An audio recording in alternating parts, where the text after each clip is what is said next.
He had a great big thick belt with a thick belt buckle, and he was hitting me with it. And I knew if I didn't get him off of me, it's no telling what would happen. Helen Burton was 16 years old when she had her first serious boyfriend. Almost immediately, the relationship turned violent. I was getting deceived saying, well, maybe it's something I didn't do.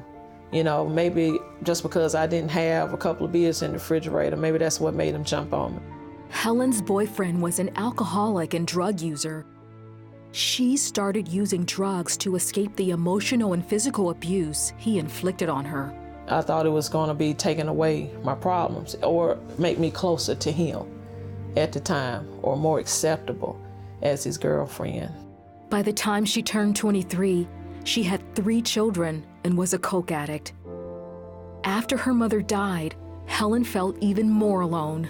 I was a young mama by myself, and the relationship that I was in wasn't good.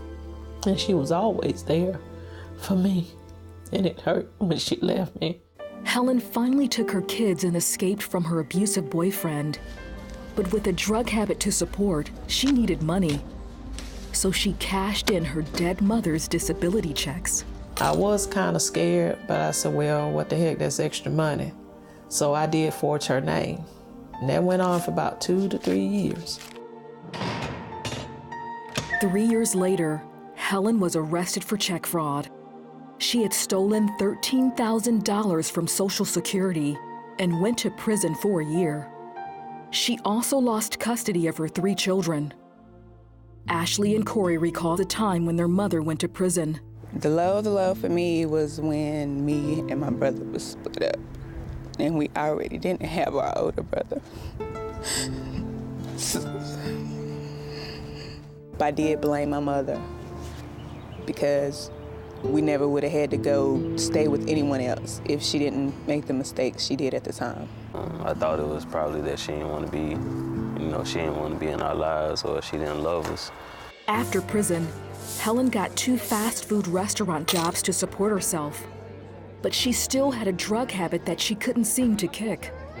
Within a year, she had stolen $10,000 from her employer's cash drawers and was arrested and sent to prison again. I said, I gotta get myself together. But it's just like a revolving door. I don't know what to do. I didn't know who to reach out to for help or anything. When Helen got out of prison, she was able to get another fast food job as a manager. But she continued doing drugs. One night after closing the restaurant, Helen counted out all the cash registers, which totaled $2,500. She was tempted by all the cash in her hands. That's when she said she heard the voice of God. I heard him say, Helen, don't you take that money. Oh, it's okay, I can make up this, I take like $60. It was like $2,500 in that bag. Helen, don't you take that money. Instead of depositing the money into the bank, she went on an all-night drug binge. The next morning, the police came to her home to arrest her. That led to Helen's final trip to prison. There, she went to a Bible study. When she returned to her cell, she prayed to God to help change her.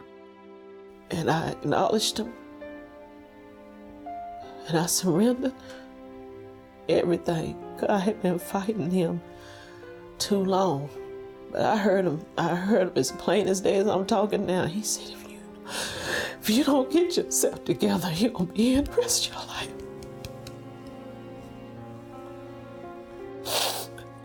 And from that moment, that's what I knew. That was it. I told him that I was through. I told him I was tired. I told him that I've surrendered. And I said, whatever you have to do. And I said, what do you have to do to me? I said, whatever I have to do, I'll do it. And that's how it started. Helen began to read the Bible and learn more about herself. It was becoming alive to me that I am unique. I am special. I'm somebody. I'm created in your likeness and in your image, Lord. And that's what started me on that journey. It just gave me a sense of peace, even in that prison. I was able to smile again.